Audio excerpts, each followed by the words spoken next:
Well, I mean, they at least now have the proper first impression of who Jake is, so that works out for him. Yeah, but we need him to make a better impression, so that way they can take him off our hands. You know what I'm saying? Oh wow, that's oh my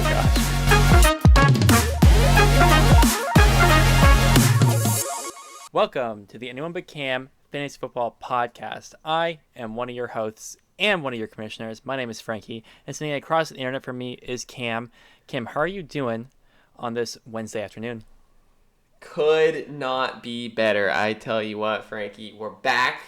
We are back for another season, and I'm coming fresh off a win served to Devin, hot out of the oven. You know he loves it that way. He eats his food always right as it gets to him, never waits. Never. And here we are. How you doing? I'm doing great, man. I built my roster for week 1 in preparation to beat Logan, and I ended up having the worst performance based on projections of anyone in the league. So about the usual way you feel after week 1 every year. That sounds good. Yeah, it's really good. But we won't dwell on that for too long. Welcome back, everybody. Welcome back to the podcast. Welcome back to fantasy. Welcome back to football. Welcome back to all of that. I, too, am excited to be back, even if I am already not looking forward to the season based on my team. But that's okay. Yeah, so thank you all for joining us for season 4, I think, of this podcast now.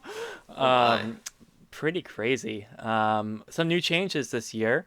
Nothing really rules-wise has changed too much. Lame. We had a vote, and most of the league voted, and they just didn't vote in favor of anything. So that happens. The biggest thing to happen by far is that we have 2 new managers in the league who are managing what was Levi's team is now being managed by both Envy and Abby. So welcome to the league. They had quite a start to the league. They really took the whole league by storm week 1, and I'm excited to see how they navigate the politics and the cutthroat nature of our very try-hard league. Oh, yeah. We have to still figure out if they're going to be eligible for the Try-Hard Chalice. You know, their draft strategy was very well thought out of picking the happy people. So we'll have to take it to the Try-Hard Council and decide. To be fair, that was the tiebreaker, not the deciding factor. And either way, I cannot argue with results at this point. So, look, the process was good, and the results show it. True. Speaking of the draft, Cam, do you have any? I know it's been a little bit since then, but do you have any dwelling hot takes or impressions or anything that really stood out to you that night, or are you ready to just get right into week 1? I just want to shout out my man JP for drafting 2 quarterbacks within the first 5 picks. I guess 6 picks. You know, it's really on brand for him, and that's good to see. Shout out Logan. In the same kind of vein, drafting 2 kickers in the first 9 rounds, and then finishing his draft out with 3 Jets people that, well, I guess one of them isn't even on the Jets anymore, and Chris Herndon, and also getting Jamar Jefferson. You know, it's good to see. Yeah, much like how Travis Etienne is now an emotional support player on JP's bench.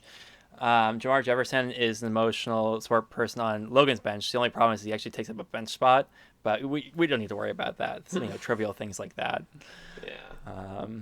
Yeah. All right. I don't have anything else besides for that. It was a great little recap. Let's get right into our week 1 recap. Just go over some high level stuff.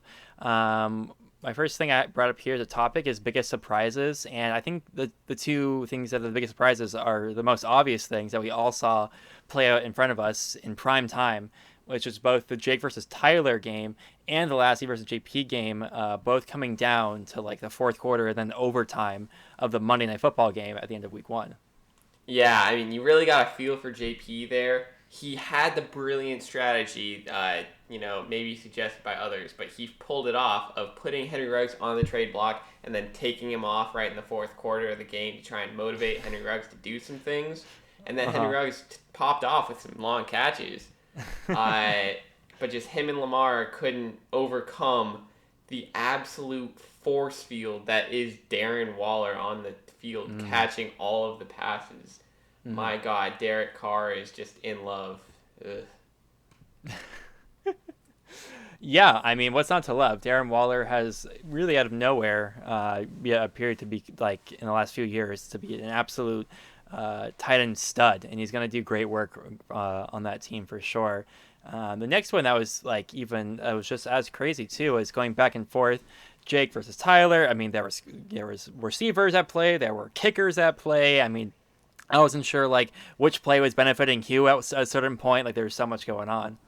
Yeah, really rough one for Tyler there. 'Cause so many points. The Raiders just could have easily kicked a field goal and just secured the win for Tyler. But Jake Logan just comes out of nowhere thanks to John Gruden not knowing where his kicker was in overtime. Is insane. And then also, I can only imagine Jake freaking out all of the people he just met in med school as soon as Brian Edwards nearly scores that touchdown. And Right. I shudder to think what they thought of him at that moment when he probably pulled out a pocket dog in the middle of the party he was at. Well, I mean, they at least now have the proper first impression of who Jake is, so that works out for him. Yeah, but we need him to make a better impression so that way they can take him off our hands. You know what I'm saying? Oh wow, that's oh my gosh. Yeah, maybe I don't know about that one, Cam. I'll leave you on that island by yourself. Actually, I I was doubt I'm alone. Just um, I was gonna say I can't feel too bad if I'm Tyler too. I think this is you just chalk this one up to a freak event, and you look forward to having a really good game week 2. So yeah, those are the biggest surprises for week 1 for our league. We'll talk a little bit about the injuries. As I lamented, then during the first hour of week 1, I had 4 injury reports sent directly to my phone, which was highly unfortunate. One of them, and well, 2 of them ended up mattering actually. I went ahead and lost my RB2 for the season in Raheem Mostert, yeah, that's a which real was shocker awesome. there that Mostert went down. If only someone could have seen that coming. My idea was that the fact that Mostert only usually he's usually a low carry, a low snap guy, and they had all these new young running backs to take off the load. I mean, Mostert really only needs a couple carries in the game to really pop off, Mm-hmm. which was generally the idea, and then that obviously didn't work out. Injuries happen. You got to move on. Good thing I don't have any other running backs, but we'll get to that. We'll get to that.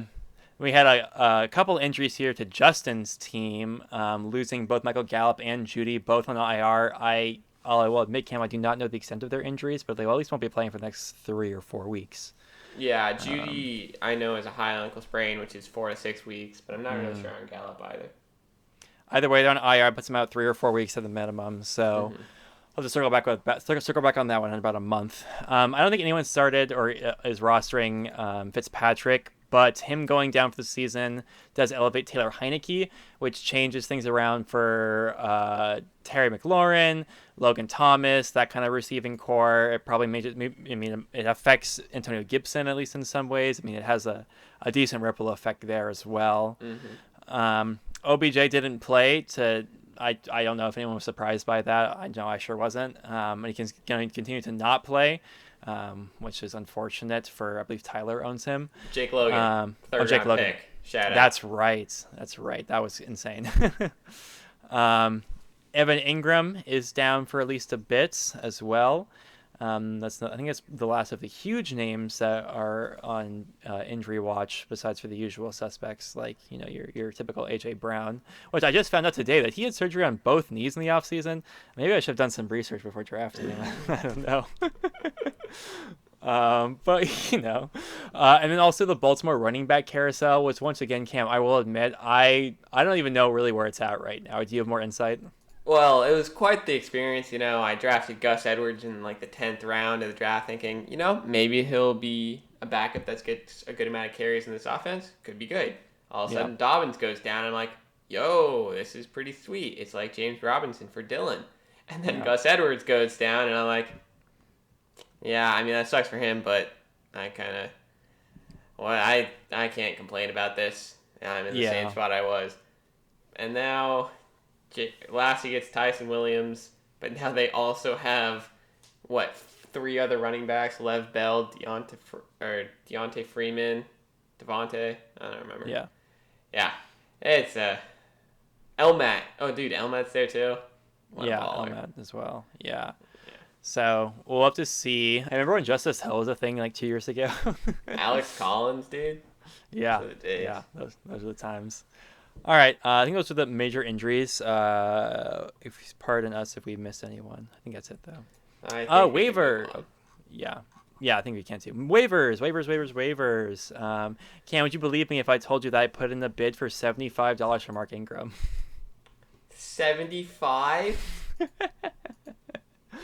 No, I did type in 75 and I'm like, wait a minute, this is ridiculous. And I was like 20 and I was like, I do kind of want him though. So maybe I'll switch a little bit and bump it up to 40 just at least to have like a week or two of this. I need a running back, man. I'm struggling out here. But he was the highest bid. He was the most bid on player this week, Mark Ingram. I think I'm up for $40. Tyler, second highest bid at 27. Looks like it was really only me and Tyler who found him worthy of a good bid. So I only wasted about $12 or wasted $40 depending on how you look at it. Yeah, we'll see how Mark Ingram does when he plays a team not coached by the future USC head coach in the next coming weeks. Well, that's Eric Bieniemy, but okay. I mean, I'm mostly just looking for goal line carries, so I'll take that. Oh yeah, when I think goal line, I think Houston. All right, well, I'm falling apart over here, Cam. You gotta give me something. Nothing else huge in terms of like bidding, like some defenses, some kickers, some Kenneth Gainwell. Nothing really crazy other than that until you scroll down a bit towards the end and you get 3 bids on Jameis Winston. Cam, you actually did not. You bid less money than Lassie did, and yet you still won him because both of them would have had invalid rosters based off their other acquisitions. So I guess they didn't really want him that badly. But here you are now with famous Jameis. Is Jameis back, but was Jameis ever really that good? I don't know. He's always decent for fantasy. One thing though is his old nickname on my team was better than Deshaun Watson or something to that effect. But especially with the stuff that came out with Deshaun Watson recently and Jameis's history, that was a little bit in poor taste now. So I got rid of that one. A little bit too on the nose. Yeah. Yeah, I guess the only other thing in waivers to mention is the fact that Dylan did acquire Carlos Hyde. So that's nothing Dylan loves more than Carlos Hyde. True. Sorry, Abby. All right, moving on. Week 2 preview. We're gonna go division. We're still in division play, obviously. So we're gonna go division by division. We'll start at the top with Rotlack, of course. Which I proposed that name being changed in the offseason because I'm pretty sure Levi's owned a camp with the name, but that did not gain any grounds. But whatever. Rotlack. We'll start off here with a Dylan versus Justin. Yeah. So Dylan, my man. Also, an interesting note. I kind of looked at how the division scored last week. Rotlack had 3 people score between 90 and 110, and then Abby and NB scored in the 160s. So, guys, I'm glad that you brought that up. Sorry to interrupt because I did a little bit of data crunching here too. The average score for Rotlack was 120 points, and like Emmy and Abby scored like 170 points. So like, come on, guys. And after that, that's even with that giant score, they were the lowest scoring division overall. At about 120 rounded, and then Southern Centers at about a rounded 126.7, and then Alpha's at 126.7, and then I was at 127.3. So really, really close between Southern Centers and Alphas, and Rotlack majorly lagging behind after week 1. Hey, yeah. So we'll start with the worst, obviously. Dylan. I don't know how he can start Ryan Tannehill after what the Titans put out on the field last week, but that's what Dylan's choosing to do. And then you look at Dylan's running backs, and Frankie, I don't know, how do you feel about Najee Harris after week 1? Because he got a lot of volume, obviously, but didn't really do anything with it. I think like 2-point-something yards per carry. I mean, yeah, when you look at the stat line, I can understand like that kind of take. I just think the fact that like what I saw like eye test, Najee looked great. There were multiple runs where he was being met with contact 5 yards behind the line of scrimmage. I think that's just going to be kind of the reality of the Steelers season, is that they're going to be pretty good pretty good to excellent in every division, in every like position group. And then the offensive line is one of the worst units in the league. So Yeah, that's not what you want to have for your running back, but we'll see what happens. yeah. Otherwise, Dylan has James Robinson, who did not get the kind of volume that you want, hence the Carlos Hyde pickup, and Darrell Henderson, who looks pretty good, but we'll see what happens when they're not, blowing out the Bears every week. Yeah. But Dylan can trust he's got some wide receiver royalty for fantasy on his team. Devontae Adams, just always been excellent. Allen Robinson, the classic. And then Adam Thielen, who for the past couple of years has always been good too, that Dylan absolutely loves, and looks like that worked out last week.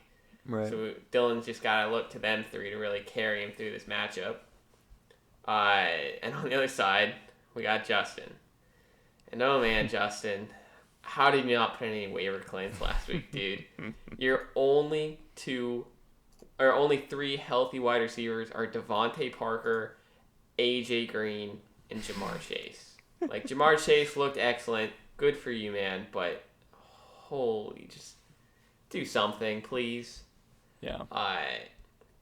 He's starting Jamar Chase and AJ Green. We'll see how that works out for him. He's also forced to flex a tight end in Kyle Pitts, who got a lot of targets last week, but didn't really do anything with them.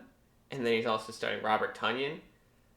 Maybe that's a big brain play, just to hope that Tonyan gets all the touchdowns and they don't go to Devontae Adams, because Detroit is Green Bay's matchup this week, and oh buddy, that's gonna be fun. Yeah. But Justin can at least look to be carried by his core of his team: Patrick Mahomes, Alvin Kamara, and Kareem Hunt, who this week the Browns play Houston. Could be a blowout, could be good for Kareem Hunt. We'll see. But Dylan's wide receivers and just competent running backs definitely seems like it's going to put him over the edge this week. I think that yeah, I do think so. I feel like almost every position group, it's pretty much favored in and actually, well, I guess besides for quarterback and running back, which are two huge ones, it's pretty much all in Dylan's favor. But yeah, I mean, I think it'd be a close game, but I would definitely give Dylan the edge on this one for sure. Another interesting note, just one last thing. Justin has nicknamed Jason Myers, Seattle's kicker, Lazag, which looks like lasagna, but without the nya at the end. Yeah. And I don't get that at all, man. What are you doing? Yeah. I don't even. No comment on that one. Okay, cool. The other half of Rotlack here, we do have Envy and Abby's team going up against Greg. And Cam, I pose this question to you: why shouldn't Envy and Abby's team score 140 plus points this week? Because when you look at it, I mean, they didn't score those points off of insane outlier touchdowns. It was like yardage, it was volume, it was like Debo going off, Swift going off, Keenan Allen doing his thing, and it was even on a down week for Ezekiel Elliott. Now Dak had an outlier game, but I mean, maybe that's just the reality of the Cowboys now, where they're just gonna start passing like crazy. I'm sure they'll work Zeke into the passing game a little bit more. But I look at this starting roster, and I don't see why they shouldn't score another 135, 140 points this week. And I don't know. I feel like there's no reason why they really shouldn't. Yeah, dude, their team is legit. The only reason I could see that happening is because Deebo Samuel is a bum and Brandon Ayuk should be their main targeted wide receiver, but that's not going to happen. So congratulations, Abby and Envy. Your team is loaded. Yeah, I mean, Debo's 12 targets say otherwise to his bum status you're putting on him, but yeah. Speaking of bums, let's look over to Greg's side, and we're going to talk about a man named Javonte Williams. That is unfortunate. Also with Fitz going down, losing some value on Logan Thomas, or maybe gaining some value. I don't know, maybe Taylor Heineke really is the truth. He had, he did pretty well in the one playoff game, and Logan Thomas scored a touchdown last week. I don't know, man. It's not looking amazing. I feel like Greg's team just like overall isn't looking super super hot. Just because like Josh Jacobs was like I think a lot of people were really down on him this year for good reason. I didn't see the Green Bay game. I know they were like in crazy down, so I can't imagine like a 3.2 points won't be Aaron Jones like lowest scoring game of the season. Like it absolutely should be, right? And DK can go off any week. But just like, I don't know. I'm not seeing a whole lot I love on Greg's side. Also, losing Rashad Penny isn't great. He would be a good flex player or decent enough flex player. But, he does still have the Russ DK stack, as I mentioned. I just get worried about the lack of usage for Mike Evans, especially like he wasn't even really. I feel like he didn't even get targets in the end zone in the last game, which was kind of his thing last season. And without that, he just isn't as valuable as he has been in years past. I don't know. I look at this matchup and I just like, if I was a betting man, I would just put like, a rack on Abby and Envy and not even sweat a bit. Well, good thing you are a betting man because, we have been to Vegas and put down some cash. But yeah, right now it says 72% towards Abby and Envy, and that seems low. Yeah. Exactly my thoughts. Okay, cool. Let's move on here to Studs and Stoners. The first matchup will be myself versus Austin Lassiter. Oh yeah, Frankie and Lassie, the big dogs. All right. Yeah. Speaking of big dogs, Derrick Henry and AJ Brown, the core of your team, Frankie. How you feeling about that right now? Tennessee looked pretty incompetent against the Cardinals, but it is their first year with the new offensive coordinator. How you feeling? New offensive coordinator, new players. I mean, they played against a good Arizona team that got up early. I don't know. How much can I really chalk up to week one? I'm trying not to overreact. Yeah, that's fair. They're both very talented people, and they're on they've done good in the previous years. So if they bounce back this week, no one would be surprised. But if they don't, I would start sweating a little bit. Other notes on this matchup, though. You got Terry McLaurin on your side versus Antonio Gibson on the Lassie side.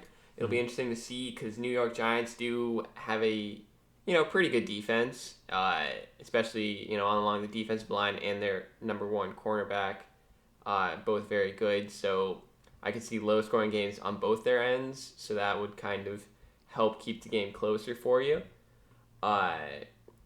So what you'll need to have is some good flex performances on your team, and that's definitely something that can happen. You got Tyler Lockett, who I did not realize that he only got 5 targets last week. My God, the dude's the number 3 wide receiver in standard, but he only got 5 targets. And then DJ Moore does look like the number 1 wide receiver for the Carolina Panthers, which is exactly what you drafted him to be. So as long as Christian McCaffrey doesn't take every single target on that team, DJ Moore could pop off for you. And that's what you'll need, definitely, to go up against Lassie's team. But there's some hope there because Lassie has some rough matchups for his running backs. We talked about Gibson, and then Dalvin Cook plays Arizona, who did stifle Derrick Henry very well. And we could see, is that the truth for the Cardinals, or is Dalvin Cook going to eat, which he tends to do? And then those wide receivers, man. It's got 2 that really popped off last week in Brandon Cooks and Cooper Kupp. Cooper Kupp definitely looks like the real deal. But then 2 that really kind of look suspect in Kenny Golladay and Julio Jones. So, he's got the other Titans wide receiver, which could kind of swing the match for you guys. If A.J. Brown and Derrick Henry go off, that's going to hurt Lassie even more. It's a real tight matchup I see here. I don't really know what's going to happen because I have to imagine Darren Waller doesn't get another 19 targets, and Pittsburgh's defense is pretty solid, so maybe they could shut him down. How you feeling? I feel like the biggest thing you need to worry about is the greatest quarterback in the history of football, Jalen Hurts, and what he's going to do against my fantasy team. That's what I'm most worried about. Yeah, I mean, I just like if I win a week when I'm starting Mark Ingram, that's just that's just bad. That's just a bad job on Lasse's part. It's just flexing at this point. Yeah. All right. That's I mean I don't have much else. Like I just it to me a week two is if it goes poorly, I think that's probably the rest of my season. Yeah, it's definitely going to be an inflection point this week for a lot of teams, but yours in particular. Yeah. Alrighty, that was sad. Let's move on to the other half of S&S, of course. We have Logan versus JP, a high-flying matchup of 1-0 teams, two high-scoring teams last week, of course. A couple different notes for their team. I mean, what really, really killed me last week is the connection between Kyler Murray and DeAndre Hopkins for Logan. I mean, is that this year's DK and Russ? I mean, very, very possible. Oh yeah, That's definitely the highlight of this team. I know that Robbie Anderson scored a touchdown this week, but it was off of 3 targets and only 1 reception. So I'm not exactly feeling great about that. Stephon Diggs had a little bit more of a down game, but still serviceable. He's definitely, I mean, he's not like he has any competition for number 1 in Buffalo. DJ Chark with 12 targets and only 3 receptions. And still manages to put up a touchdown and get 16 points. I don't know how many of those targets were like, overly catchable. Wasn't able to watch the game. But 12 targets is definitely good.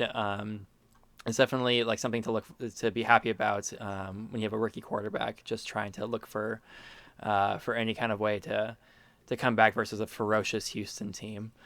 The biggest issue here on the roster I'm seeing by far is definitely the running back core. Miles Sanders put up 15 points in a game where he was expected to dominate, and 15 points in PPR puts him at about the running back 12.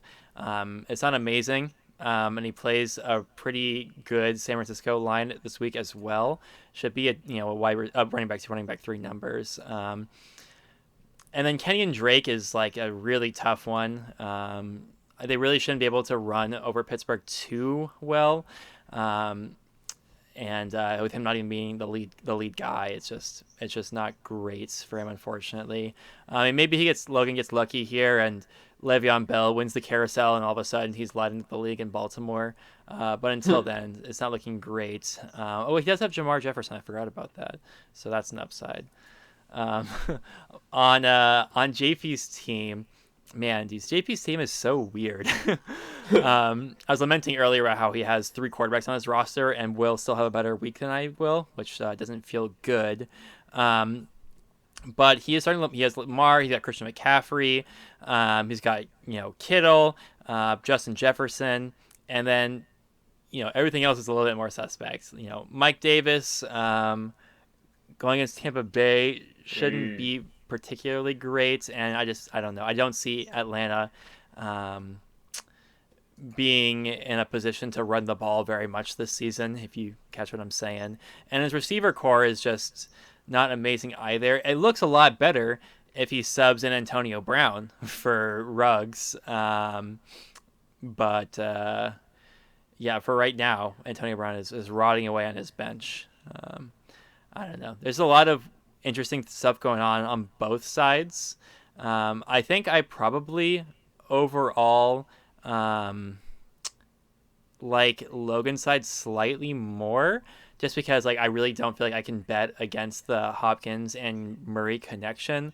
But I feel like JP has crazy touchdown upside, if you know what I mean. With Gronk is just could explode any week. But he could also just be a total bum like he was a lot of time last season too. So I feel like JP is super high variance, and so that's kind of why I like looking a little bit more. But that being said, I would not take it for anyone to pick JP in this matchup. Yeah, I feel the exact same way actually. Just that Murray Hopkins stack is deadly, but Christian McCaffrey on the other side. One note I do have for this matchup though is there's a lot of interesting start sits going on. Like you said, Robbie Anderson only got 1 catch last week, but it was a deep touchdown. I don't know if I'd be starting him if I was Logan. I might be starting Ryan Suckup because Tampa Bay's kicker against Atlanta sounds like cash money to me. Yeah, then, that's a good call. JP's side, you mentioned starting Antonio Brown over Ruggs. Absolutely agree with that. And then the quarterback start is actually a pretty interesting question because obviously Lamar Jackson has been excellent for fantasy in previous years, but only 18 points against the Raiders isn't exactly what you're expecting. And then Justin Herbert versus Dallas could just be a pop-off game for him, So I don't know if I'd go Herbert there instead for JP. Yeah, I mean, there's always McCorkle versus the Jets. Dude, that would be flexing on Logan. That would be, actually. Yeah, that's a tough one. That's the curse of having all this choice, is that it's makes a difficult choice for him. But yeah, I think we're okay to move on here to the alphas. Then we'll start off with Tyler versus Devin. Tyler versus Devin, the two 0-1 teams in the alphas. Classic. So speaking of tough quarterback decisions, Tyler also has a tough one. Right now, he's starting Aaron Rodgers, who scored less than both Justin Fields and Trey Lance scored last week, even though they played approximately like 5 combined snaps. Yeah. And he's starting Aaron Rodgers over Josh Allen. So that's quite the bold choice. I do understand, as we said, with the Detroit matchup. And I know Tyler just would love another one of his games to come down to Monday Night Football. So go ahead, dude. But I don't think Tyler has too much to worry about because, dude, his running backs and starting 2 wide receivers are fantastic, dude. Yeah. Nick Chubb and Austin Eckler. Hooey. And then Chris Godwin and CeeDee Lamb both went off last week, and they both have great matchups this week. Could easily go off again. And then even in the flex, he's got Chase Edmonds and Laviska Shenault, who both had good volume last week and scored pretty well, and there's no reason they shouldn't be able to do it again. So, yeah, it's a tough choice for quarterback, but everything else seems to be setting up pretty well for Tyler this week. And then on the other side, we got Devin.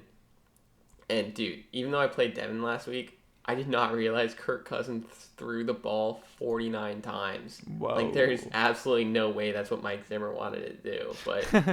But Devin's starting him again, so hopefully that'll work out for him.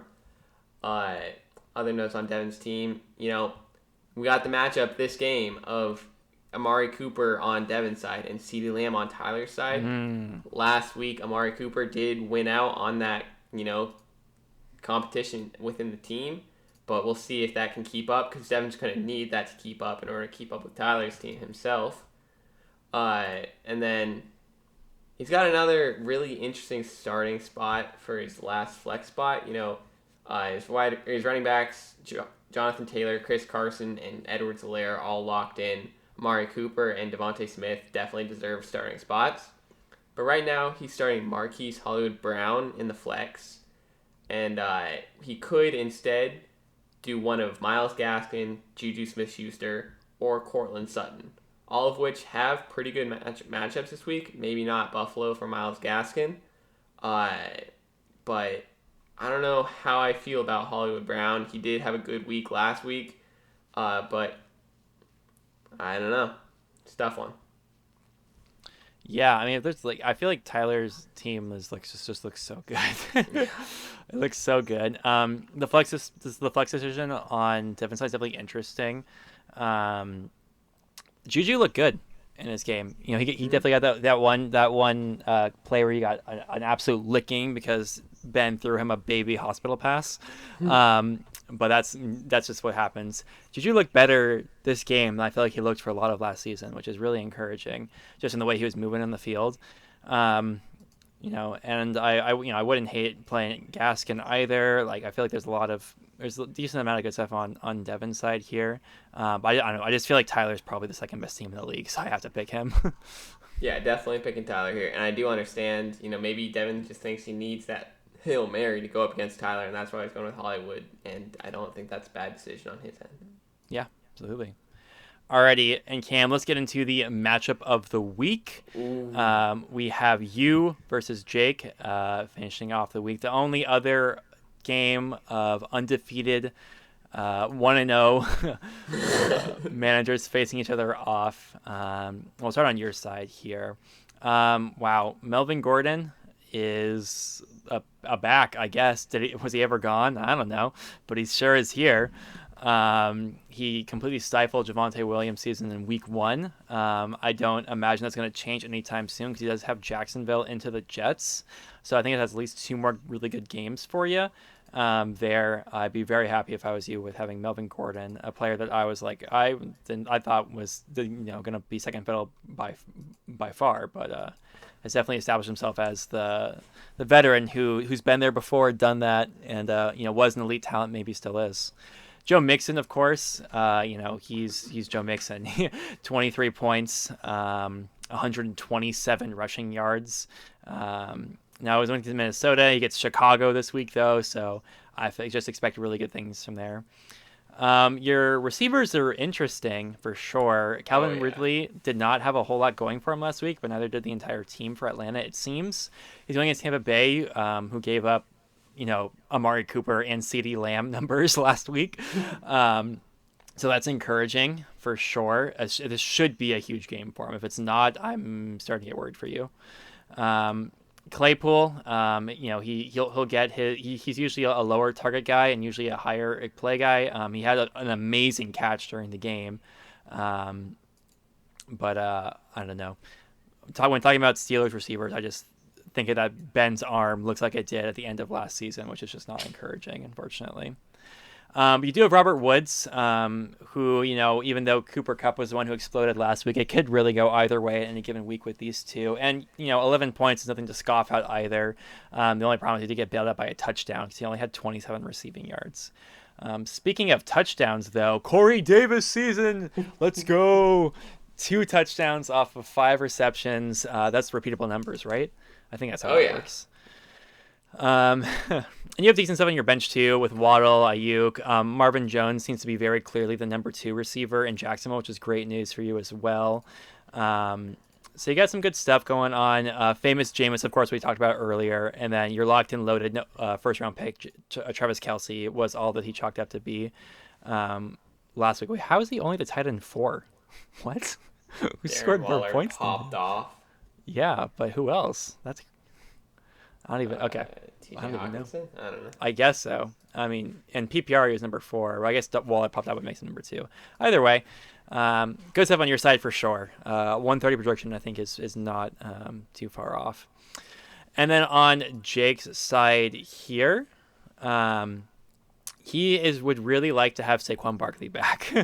I mean, this is kind of something he had to know when drafting him, that this was very much a possibility that he's going to have these weeks where he's going to be questionable. It's kind of just been his career to this point. He does currently have a chokehold on the San Francisco backfield with having both Elijah Mitchell and Trey Sermon. That's a good one. But he has the good one in Elijah Mitchell. That's really great for him. Montgomery is a pretty solid, usually a very solid running back 2 as well, so I'm not too worried about that. Matt Stafford, Cam. Why you got to do this to me, man? You had an opportunity to just leave the Detroit fandom and follow Matt Stafford to the Rams, but you didn't choose to, and that's on you. Let's be honest here. Other stuff on Jake's team. I mean, Jake's team is interesting too because he has Tyreek Hill locked and loaded, and then his number 2 is Aguilar. I get that he caught a touchdown last week, and he's playing the Jets this week, but I don't know, man. And then Goddard, he scored a touchdown as well. I just feel like Jake put up a lot of points last week, but I feel like a lot of it was on the back of having that single touchdown that gave him a good week. That's how Jake operates, dude. Yeah, and Bryan Edwards didn't really emerge in the game until the 4th quarter and overtime, so it's not encouraging either. Deontay would have got more work last week if he didn't leave for about a half a quarter or so. But even still, 10 targets, 5 receptions, and an absolutely fantastic touchdown catch, I will mention as well. Problems on Jake's side, though, is also just OBJ being out, as you mentioned earlier, just isn't great. So he has 3 people on his bench who just cannot start under any circumstance, which is just kind of unfortunate going into this week. So I mean, there's good stuff on Jake's team. There's some bad stuff as well. I feel like a really good play this week will be Cleveland's defense against Houston. I feel like he's really looking for that to pop off to to give him like a really strong week. I think overall I'm leaning more towards your side. I do like the variance of Jameis Winston. He could absolutely crap the bed, or he could just Konami code your way all the way to a win as well. And overall, you just have more locked and loaded guys on your side of the ball, so I'm going to definitely pick you to win this game. Yeah, I mean, I really think this is going to come down to Sunday Night Football, Travis Kelce versus Tyreek Hill. That's spooky. Letting Tyreek just sit there looming over me this entire time. Yeah. But then I got Mason Crosby Monday night, going to lock in the win for me. I feel it. You're rooting for the Green Bay scoring on Detroit? No, they're going to kick field goals while we score touchdowns, dude. Ah, okay. All right. Well, that was our preview for week 2. Cam, let's end off this first episode with this last segment. This is our way too early season prediction / bold takes, our takes after week 1 that will be wrong in a month, I'm sure. But for right now, we're gonna pick division winners, our wild card sneak-ins. What's the team that's gonna get in by a last week W, while some other team loses by 1 point and gets knocked out of the playoffs? Who's sneaking in? I'm looking for a consolation champ. I'm looking for a league loser, and I'm looking for a league winner. So do you want to just go like one by one, maybe start with division winners and see where we go from there? All right, let's do it. My division winners. So I feel like the easy choice here, bet on it. Mahomes alone. They going to take Rotlack by storm. I feel like they're not even going to drop a single in-division game. It's going to be a brutal slugfest, or slaughter, dude. You agree with me there? Yeah. I think that's the most locked choice by far. Then studs and stoners. I really don't know, man. Like, I feel like I gotta give this one to Logan. That's where I'm going. It's Logan. I mean, it's not a crazy thing to say like, wow, I really feel like this division's like completely wide open. But I couldn't like disagree with any of the picks besides for probably me at this point. I think every team has some like very clear strengths and some very clear weaknesses as well. Overall, I really like the combination for Lassie of having Dalvin Cook, Antonio Gibson, Waller, and Cooper Kupp. He just needs to get a good receiver in there, and I feel like he has the most solid roster probably. All right, and then alphas, it's T-Walk. Yeah, as I said earlier, I thought that spoiling a little bit, but I thought that Tyler was the second best team in the league behind Bet on It, so I would also go Tyler for sure. But he's 0-1, baby. Yeah. And then we have a couple of different wild card teams here, 3 of them in fact. So I mean, I feel like this is the hardest one to pick, I think, just because it's like, well, how do you even quantify it? I feel like we'll get at least once. I feel like just for the way that Studs and Stoners started out, that it'll be a pretty tight division, at least in like the top 2 or 3. We'll see if I can catch up. So I like to see at least 1, maybe 2 wild cards from that division. Other than that, I don't know. Just like because it's just week 1 predictions. I don't really love any team in Rotlock all that much. So maybe I'm looking towards more someone like I don't know, like a Jake or a Devin or a Cam, grabbing one of the other wild card spots. And then the question is, who's sneaking in? Man, that's a tough one. Why did I write this question? This is tough. Look, it's JP. It's definitely JP. I don't know how he's going to do it, and I don't know what's going to happen when he gets there. But JP, I don't know if JP's ever actually even made playoffs. I feel like he hasn't. But he is this year. We'll have to fact check that one. I do like the pick, though. I mean, you can never count on a team with, even though we lost ETN, you can never count on a team with CMC. And Justin Jefferson just has a lot of other questions, make me a little bit nervous. But yeah, okay, cool. Let's go on for that. Consolation Champ is up next. Cam, you picked Logan to be your division winner for Studs and Stoners, so it obviously can't be him. The next name that comes to my mind then, just historically, would be Justin, which I don't hate that idea either. maybe he loses some of his early games and then gets, Gallup and Judy back in time to really light up the league the second half of the season. I don't hate that idea. No, I think Justin actually is an excellent choice. Patrick Mahomes just going off in December totally makes sense. But my pick is going to be Dylan here.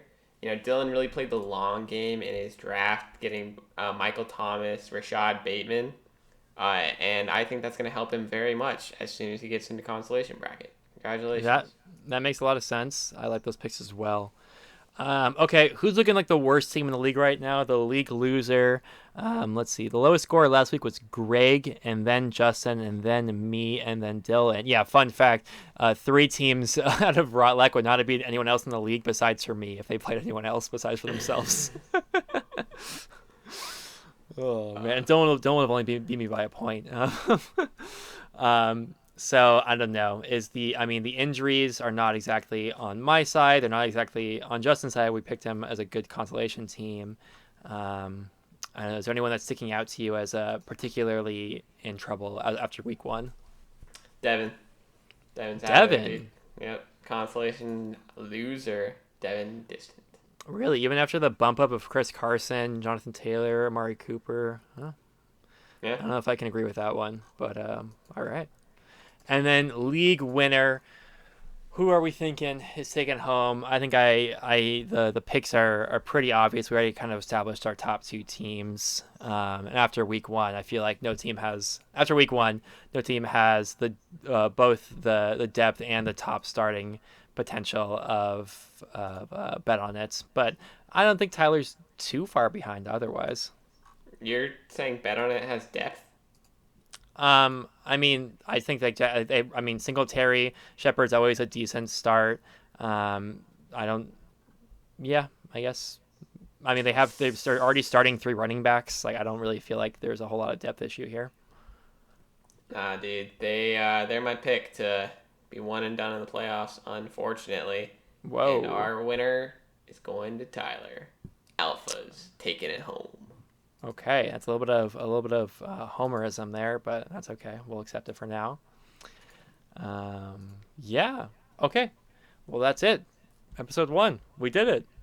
Nothing in the mailbag? No, I did not put a mailbag request, so no questions. If y'all do have any questions, go ahead and reach out to one of us through any way you prefer, and we'll get your question answered in the next episode. Yeah, I guess that's it. We'll thank you for listening, and we'll catch you next week for a week 2 recap. We'll get into the last week of division play for week 3, and yeah, we'll see you then. Eat the rich, baby.